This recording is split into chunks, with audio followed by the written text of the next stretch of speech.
ইসমুল আযম আল্লাযী ইযা দুইয়া বিহি আজাবা। আল্লাহর মহান দুইটা নাম হাইয়ুন কাইয়ুম নিয়ে বান্দা যখন দোয়া করবে সাথে সাথে দোয়া কবুল হয়ে যায়। হাইয়ুন এবং কাইয়ুম দিয়ে দোয়া করলে দোয়া কবুল করেন কে? আল্লাহ দোয়া কবুল করেন। এবার ওই সাহাবা বলেন, তোমরা হাইয়ুন কাইয়ুমকে তিনটা সূরার মধ্যে তালাশ করবা। এক নাম্বার সূরা বাকারার 255 নাম্বার আয়াত আয়াতুল কুরসিতে তালাশ করবা। দুই নাম্বার সূরা আলী ইমরানের 2 নাম্বার আয়াতে তালাশ করবা। সূরা আলী ইমরানে আছে কিন্তু দেখবেন আলিফ লাম মিম আল্লাহু লা ইলাহা ইল্লা হুয়াল হাইয়ুল কাইয়ুম। 3 নাম্বার সূরা তাহার 111 কত 111 মাশাআল্লাহ কত 111 নাম্বার আয়াতে তালাশ করবা। ওয়া আনাতিল ওয়ুজুহু লিল হাইয়িল কাইয়ুম। সব মানুষ চিরঞ্জীব চিরস্থায়ী আল্লাহর সামনে মাথা নত করবে। সুবহানাল্লাহ। এই হাইয়ুল কাইয়ুম 3 আয়াতে তালাশ করো। এই আয়াত দিয়ে দোয়া করার সাথে সাথে এই দুইটা নাম দিয়ে দোয়া করবা। ইয়াকিন রাখবা, বিশ্বাস রাখবা, আল্লাহ তোমার দোয়া কবুল করবে। তাহলে ভাই কোন দুইটা নাম নিয়ে আমরা দোয়া করব? হাইয়ুন কাইয়ুম। ইনশাআল্লাহ আল্লাহ দোয়া কবুল করবে। এবার পরের আয়াত আমরা দ্বিতীয় অংশে যাই। লা তাখুযুহু সিনাতুন ওয়ালা নাওম। তন্দ্রা ঝিমুনি ভাব আল্লাহকে স্পর্শ করে না। ওয়ালা নাওম নিদ্রা ঘুম আল্লাহকে স্পর্শ করে না। তন্দ্রাও আসে না, ঝিমুনি ঘুমের আগে যেটা ভূমিকা যেটা এটাও আল্লাহকে স্পর্শ করে না। একদম চূড়ান্ত ঘুমিয়ে যাওয়া এটাও আল্লাহকে স্পর্শ করে না। মানুষ একটু ভাবেন আমার রব কত বড় মহান, সামান্য মুহূর্তের জন্য তাকে ঝিমুনি স্পর্শ করে না। তো এই রবকে রব মানবো না তো কাকে মানবো? সামান্য সময় তার কোন তন্দ্রা আসে না, নিদ্রা আসে না। রব তো তিনিই হয়, ইলাহ তো তিনিই হয়। লা তাখুযুহু সিনা তাকে তন্দ্রা স্পর্শ করে না, ওয়ালা নাওম নিদ্রা স্পর্শ করে না। ইবনে মাজাহ কিতাবের নাম হাদিসের কিতাব 196 নাম্বার হাদিসে আল্লাহ রাসূল বলেন, ক্বালা রাসূলুল্লাহ সাল্লাল্লাহু আলাইহি ওয়াসাল্লাম, আল্লাহ নবী বলেন, ইন্নাল্লাহা লা ইয়ানাম নিশ্চয়ই আল্লাহ ঘুমান না। ওয়ালা ইয়ামবাগি লাহু আইয়ানাম তার জন্য ঘুমানো শোভাও পায় না। নবীজি বলেন আল্লাহ ঘুমান না, আল্লাহর জন্য ঘুমানো শোভা পায় না। আল্লাহ যদি ঘুমায় আসমান জমিনের নিয়ম শৃঙ্খলা সব শেষ, কোন নিয়ম থাকবে না। আল্লাহ যদি ঘুমায় তো নবীজি বলেন নিশ্চয় আল্লাহ ঘুমান না। আল্লাহর ঘুম এটা আল্লাহর শানের খেলাফ, আল্লাহ ঘুমাতে পারে না। নবীজি বলেন আল্লাহ ঘুমান না, ঘুমানো আল্লাহর ক্ষেত্রে যায় না, এটা আল্লাহর শান না।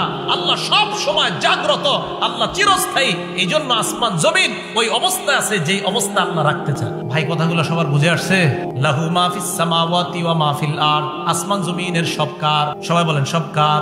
ইমানদাররা কার, বেঈমানরাও কার। যারা আল্লাহ মানে তারা কার, যারা আল্লাহ মানে না তারাও কার। হ্যাঁ আল্লাহ বলেন দুনিয়ার মধ্যে মানো না, কিয়ামতের ময়দানে সেদিন ঠিকই স্বীকার করবা আমি আল্লাহ আছি, লাভ হবে না। দলিল সূরা মারইয়ামের 93 নাম্বার আয়াতে আল্লাহ বলেন, ইন কুল্লু মান ফিস সামাওয়াতি ওয়াল আরদ ইল্লা আতির রহমানি আবদা। আসমান জমিনের যা আছে সবাই কিয়ামতের ময়দানে বান্দা হয়ে নত হয়ে আমি আল্লাহর সামনে উপস্থিত হবে। সুবহানাল্লাহ। এটা জানায় দেন অবিশ্বাসীদেরকে, ভাই তোমরাও আল্লাহর সামনে নত হবা কিয়ামতের মাঠে। তাহলে আসমান জমিনের সব আল্লাহ। আর আল্লাহ বলেন দুনিয়াতে মানো আর না মানো, কিয়ামতের মাঠে কিন্তু সবাই মানবা। তবে সেদিন ইমানদাররাই লাভবান, আর বেঈমান যারা তোমরা লাভবান না। সেদিন আমাকে মানলে লাভ নাই, ঠিকানা জাহান্নাম। লাহু মা ফিস সামাওয়াতি ওয়া মা ফিল আরদ মান যাল্লাযী ইয়াশফাউ ইনদাহু ইল্লা বিইজনিহি। কে আছে এমন যে আল্লাহর কাছে সুপারিশ করতে পারে আল্লাহর অনুমতি ছাড়া? আল্লাহর অনুমতি ছাড়া সুপারিশ করার ক্ষমতা নবীদেরও নাই। কি বললাম? আল্লাহর অনুমতি ছাড়া সুপারিশ করার ক্ষমতা আমি আপনি তো দূরের কথা, নবীরাও করতে পারবে না। অনুমতি আল্লাহ লাগবে, এরপরে সুপারিশ করবে। প্রমাণ সূরা আন-নাজম 27 নম্বর পারা 6 নম্বর পৃষ্ঠা শুরু আয়াতটা দেখবেন, ওয়া কাম মিম মালাকিন ফিস সামাওয়াতি লা তুগনি শাফাআতুহুম শাইআ। সূরা নাজম 26 নম্বর আয়াত। এই আয়াতে আল্লাহ বলেন ওয়া কাম মিম মালাকিন ফিস সামাওয়াত, আসমানে যত ফেরেশতা আছে, লা তুগনি শাফাআতুহুম শাইআ তাদের সুপারিশ কোনো কাজে আসবে না।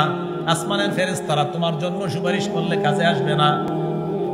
তো আল্লাহ কখন কাজে আসবে? আল্লাহ বলেন ইল্লা মিন বাদি আইয়াযানাল্লাহু লিমান ইয়াশা ওয়া ইয়ারদা।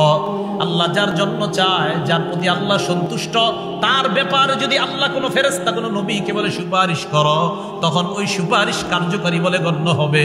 আল্লাহর হুকুম ছাড়া সুপারিশও কার্যকর হবে না। আল্লাহ বললে সুপারিশ কার্যকর হবে, এছাড়া কার্যকর হবে না। এখন আমি আপনি কিভাবে বলে দেই কোনো সমস্যা নাই, 2 রাকাত নামাজ পড়, আর জিন্দেগিতে কিছু লাগবে না, আমি তো কিয়ামতের মাঠে তুলে নিয়ে যাবো। অথচ আল্লাহর হুকুম ছাড়া সুপারিশও করতে পারবে না। এটি কিভাবে আপনাকে জান্নাতে নেয়? এটা সত্য কথা না। যিনি এটা বলে আসলে এটা সঠিক কথা না, এটা অন্যায় কথা। ইবাদত করতে হবে মরণ পর্যন্ত। দলিল সূরা হিজর 99 নম্বর আয়াত, একদম সূরা হিজরের শেষ আয়াত, 14 নম্বর পারা 6 নম্বর পৃষ্ঠা একদম দেখবেন সূরা হিজরের 99 নম্বর আয়াত, ওয়া'বুদ রাব্বাকা হাত্তা ইয়াতিয়াকাল ইয়াকিন।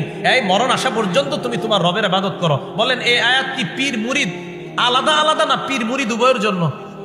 তো সবার জন্য। তো কিভাবে এই কথা বলে 2-4 রাকাত পড়ো, বাকিগুলো আমি দায়িত্ব নিই? এটা সঠিক না, এটা অন্যায় কথা। আল্লাহ আমাদেরকে এই জাতীয় অন্যায় কথা থেকে বেঁচে থাকার তৌফিক দান করেন। ইয়ালামু মা বাইনা আইদিহিম, আমার আপনার আগে পরের সব জানে কে? এখন বৃষ্টি আসবে কিনা কে জানে? একটু পরে বৃষ্টি থামবে কিনা কে জানে? আল্লাহ একটু পরে বৃষ্টি কতটুকু দিবে কে জানেন? আগামীকাল আমি আপনি পৃথিবীতে থাকবো কিনা কে জানে? আমার আপনার আগে কি হয়েছে, গোপনে কি হয়েছে, পর্দার আড়ালে কি হয়েছে, সব জানে কে? এটাই বললেন ইয়ালামু মা বাইনা আইদিহিম ওয়া মা খালফাহুম, আমি সব জানি।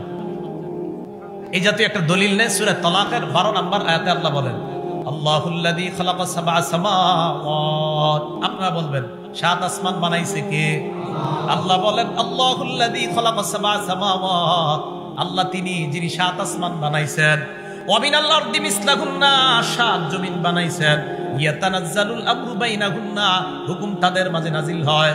লিতা'লামু আন্নাল্লাহা আলা কুল্লি শাইইন কাদির, যেন তোমরা জানতে পারো সব জিনিসের উপর ক্ষমতাবান একজনের একমাত্র তিনি কে।